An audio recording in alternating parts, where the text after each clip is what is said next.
So భారతదేశ చరిత్రలో ఇవాళ సువర్ణాక్షరాలతో లిఖించదగ్గ ఒక అధ్యాయం జనవరి 27, 2026 అంటే ఇవాళ యూరోపియన్ యూనియన్తో భారత్ ట్రేడ్ డీల్ చేసుకోబోతోంది. ఈ ట్రేడ్ డీల్ని మదర్ ఆఫ్ ఆల్ డీల్స్ అని ప్రపంచం చూస్తున్న పరిస్థితి కనిపిస్తోంది. ఎంజీరావు గారు, ట్రంప్ ఆంక్షల నేపథ్యంలో యూరోపియన్ యూనియన్ అండ్ భారత్ రెండు కూడా ఏకమవుతూ ఉన్నాయి. ఈ డీల్ని మీరు ఏ రకంగా చూస్తారు? ఈ డీల్ ఇంపార్టెన్స్ ఏంటి అంటే ఏం చెప్తారు? ఎస్ అండి, ఇప్పుడు ఇండియా EU ఈ ట్రేడ్ డీల్ అనేది మదర్ ఆఫ్ ఆల్ డీల్స్ అని అంటున్నారు, కానీ దాని వెనకాల చాలా లోతైన చాలా ప్రొఫౌండ్ హిస్టరీస్ దేరండి.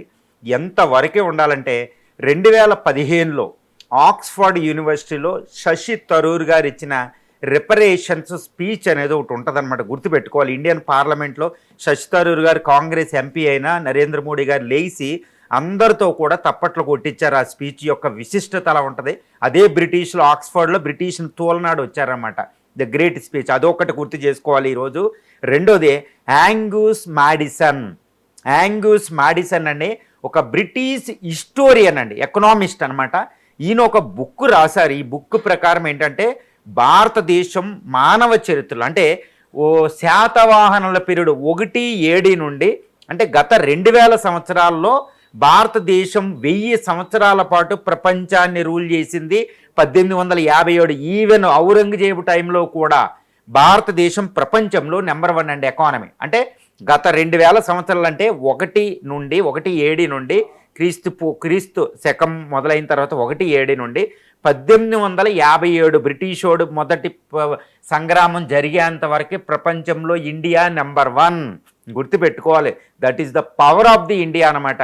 ఇండియన్ గత చరిత్ర వెళ్ళాలి, ద గ్లోరీ ఆఫ్ ఇండియా అనమాట. అందుకనే ఇప్పుడు ఇండియాలో ఒకటి నడుస్తుంది, ఇండియా పూర్వ వైభవం, రిసర్జెంట్ ఇండియా.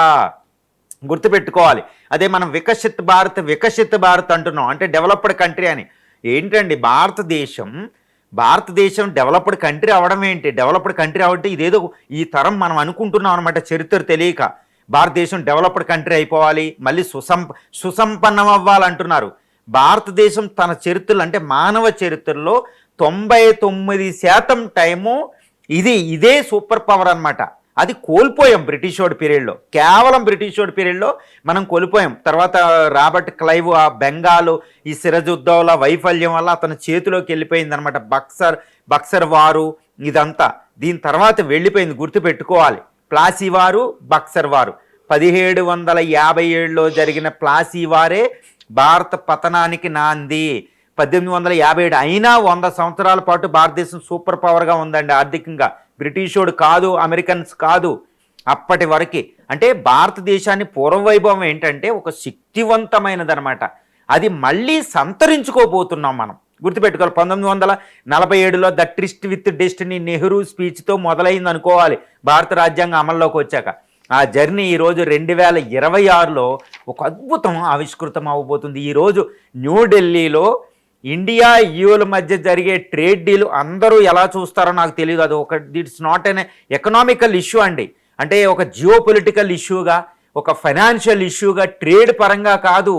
ఇది ప్రపంచ చరిత్రలో భారతదేశం యొక్క స్థానాన్ని గుర్తు చేస్తుంది మళ్ళా ప్రపంచానికి. ప్రపంచం ఈరోజు అంగీకరిస్తుంది. ద గ్రేట్ యూరోప్ ఖండం, గుర్తుపెట్టుకోవాలి. యూరోప్ ఖండంలో బ్రిటన్, స్పెయిన్, ఈ ఫ్రాన్సు, జర్మనీ, నెదర్లాండ్సు, బెల్జియం, గుర్తుపెట్టుకోవాలి, ఫ్రెంచ్, వీళ్ళందరూ ప్రపంచాన్ని రూల్ చేశారు 300 సంవత్సరాల పాటు, కొలోనియల్ ఎరా. అలాంటి యూరోప్ ఈరోజు భారతదేశం దగ్గరకు వచ్చి భారతదేశం గొప్పతనాన్ని అంగీకరించి అది మనతో ట్రేడ్ డీల్ చేసుకోబోతున్న ఎంటైర్ యూరోప్ కాంటినెంట్, ఈ రష్యా మినహాయించేస్తే ఎంటైర్ యూరోప్ 27 దేశాల కూటమి భారత్తో ట్రేడ్ డీల్ చేసుకుంటున్నారు. అంటే ఏంటి? That they admits, they confessed that India is great, India is going to be great. India super power అవుతుంది. ఇండియాతో ఉంటేనే మనం అమెరికా కంటే సేఫ్గా ఉంటాం. ఇండియాతో ఉంటేనే చైనాతో రక్షణ మాకు ఉంటుంది. మా రక్షణ, మా సుసంపన్నత, మాదంతా భారతదేశంతోనే ముడిపడి ఉంది. భారత్ అంత గొప్ప దేశమని ఈరోజు EU అంగీకరించింది, ఎంటైర్ యూరోప్ కాంటినెంట్ అంగీకరించింది. That is the day.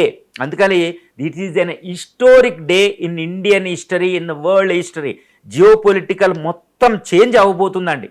Jio political situation అంతర్జాతీయంగా మొత్తం చేంజ్ అవ్వబోతుంది. దానికి ఈరోజు అంటే the world is embarking on a new era, a కొత్త తరంలోకి వెళ్ళబోతుంది. ఎందుకంటే అమెరికా పతనం అనేది ఇంక ఎవరు ఆపలేరు. ఈ ట్రంప్ విధానాలతో ఆ పతనం మొదలైంది. మరి కొత్త ఎవరు రూల్ చేయబోతున్నారు? India. That is what India. Angus మాడిసన్నే తీద్దాం మళ్ళా.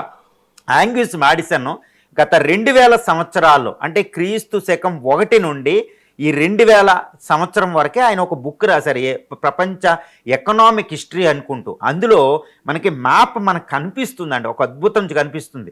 1 అంటే అప్పుడు భారతదేశంలో ఎవరు రూల్ చేస్తున్నారు? శాతవాహనులు రూల్ చేస్తున్నారు. ఈ శాతవాహనులు అంటే మౌర్య చంద్రగుప్తుడు ఈ పీరియడ్ తర్వాత శాతవాహనుడు వస్తాడండి. ఈ శాతవాహనుడు పీరియడ్లో ప్రపంచ జీడిపిలో PPP ప్రకారం 40% భారతదేశం. గుర్తుపెట్టుకోవాలి. ఇది ఈ మొఘలులు చరిత్ర మొదలయ్యేంత వరకు 36% దాకా ఉందండి. 42 నుండి 36% మొఘలులు బాబర్ అటాక్ చేసినప్పుడు.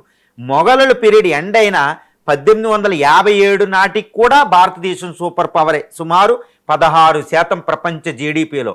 అటు తర్వాత ఈ బ్రిటిష్ వాళ్ళు ఎంటర్ అవుతారు. బక్సర్ వారు, ప్లాసీ వారు 1757 బెంగాల్ వాళ్ళ చేతిలోకి వెళ్ళింది ప్లాసీ వారితో. దాన్నే ఒక స్పాంజ్ థియరీ అని చెప్తారనమాట. ఒక స్పాంజ్ తీసుకొని మన హుగ్లీ రివర్లో ముంచి ఆ లండన్లో ఉన్న థేమ్స్ రివర్లో పిండుకునేవారంట డబ్బు. అది శశి థరూర్ గారు ఏమంటారంటే ఇది unparalleled in the world history. Marks కూడా మాట్లాడతాడు, కార్ల్ మార్క్స్ కూడా దీని మీద సంబోధిస్తారు. ఇదండి వరల్డ్ హిస్టరీ అంటే ఇదనమాట. ఇంత లోతుకి మనం వెళ్ళాలి. Karl Marx unparalleled plunder in the human history అంటారనమాట. ప్రపంచంలో అత్యంతంగా దోపిడీ ఎవడంటే బ్రిటిష్ వాడు. శశి థరూర్ గారి లెక్కలో చెప్పాలంటే $40 ట్రిలియన్ మన భారతదేశం నుంచి వాడు దొంగిలించుకుని పట్టుకెళ్ళాడు ఒక్క బ్రిటిష్ వాడు. ఇక్కడ నేను చాలా పెద్ద విషయం చెప్పబోతున్నా. బ్రిటిష్ వాడు ఇండియా నుంచి $40 ట్రిలియన్ అంటే ఎంత అంటే ఇటు అమెరికా, జపాన్, ఇండియాలు కలిపితే ఎంత ఉందో అంత. ఇప్పుడు 2 చైనాలంతా సంపద $20 ట్రిలియన్ అండి. $40 ట్రిలియన్ భారతదేశం నుంచి దొంగిలించుకెళ్ళాడు. మరి బ్రిటిష్లు ఇప్పుడు కేవలం $3.5 ట్రిలియన్ ఉంది కదా, వాడి దగ్గర కూడా సంపద లేదంటారు. కానీ ఒకటి, ఈరోజు అమెరికా దగ్గర ఉన్న సంపద కూడా మనదే. ఇది కొత్త విషయం. ఎందుకంటే ఇదే బ్రిటిష్ వాడు అప్పుడు అమెరికా వెళ్ళి అక్కడ పెట్టుబడి పెట్టాడు వైట్ రేస్లో. అందువల్ల వాళ్ళకి అంత పునాదంతా మనమే ఇచ్చాం. యూరోప్లో సగం పైన సంపద మనదే. అంటే ఇటు యూరోపు అటు అమెరికా, ఈ వెస్టర్న్ వరల్డ్ ద గ్రేట్ అవ్వడానికి కారకులు ఇండియా. దానికి ఒక ఎగ్జాంపుల్ చెప్పబోతానండి.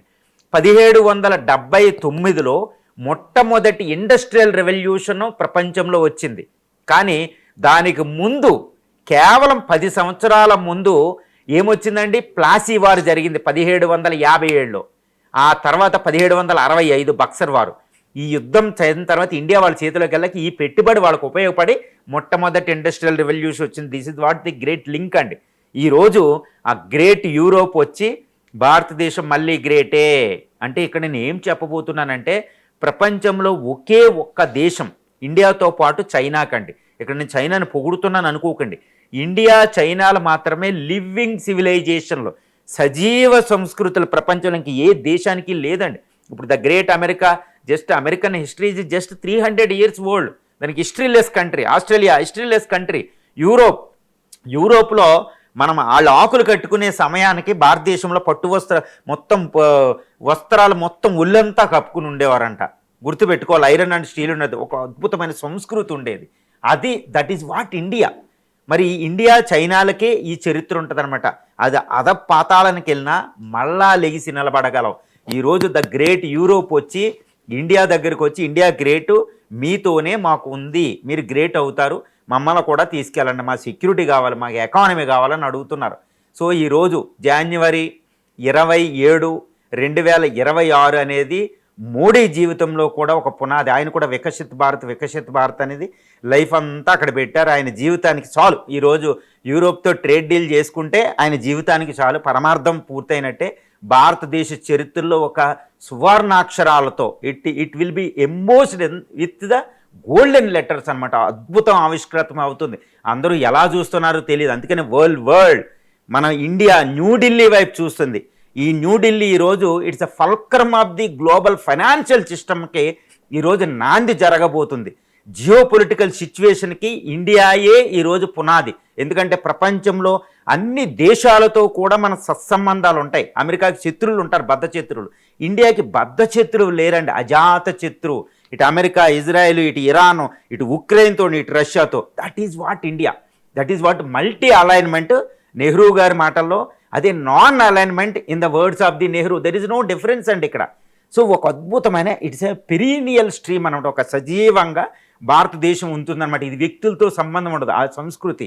ఈరోజు మళ్ళా భారతదేశం పునరుజ్జీవనం, రిసర్జెన్స్ ఆఫ్ ఇండియాకి ఈరోజు వేదిక కాబోతుంది. ఎందుకంటే ట్రేడ్ పరంగా, జియో పొలిటికల్ పరంగా అంత వస్తుంది.